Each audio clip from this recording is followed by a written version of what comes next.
Isa po sa mga pinakamagandang payo na natanggap ko ay galing po sa teacher kong pari nung nag-aaral pa po ako sa seminaryo. Hindi ko po makalimutan itong sinabi niya sa amin. At ito din po yung gusto kong tandaan niyo. Correct in private, praise in public.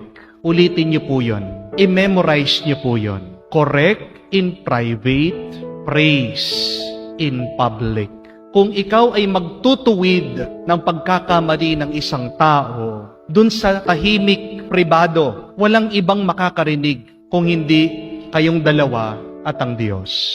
Pero, kung meron naman ginawang mabuti ang isang tao, iparinig mo ito sa maraming tao. Alam po natin yung karanasan na napapahiya. At wala sa atin ang may gustong napapahiya. Yun po yung punto nung payong yun. To correct in private. Huwag mo naman ipahiya yung tao. Nagkamali na siya. Huwag mo siyang ida-down pa sa iyong salita, sa iyong kilos at gawa. Pero alam din po natin yung karanasan ng pinupuri, hindi po ba? Napakasarap that we are appreciated. Napakasarap na napapansin ng iba yung ating kabutihan.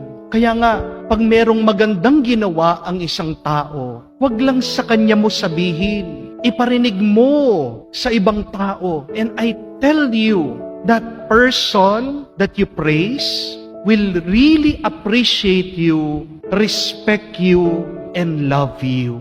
Ganyan din po, pag tinuwid mo yung isang tao sa kanyang pagkakamali na kayo lang dalawa, na hindi siya napahiya, yung ding taong yon hindi niya makakalimutan. Utang na loob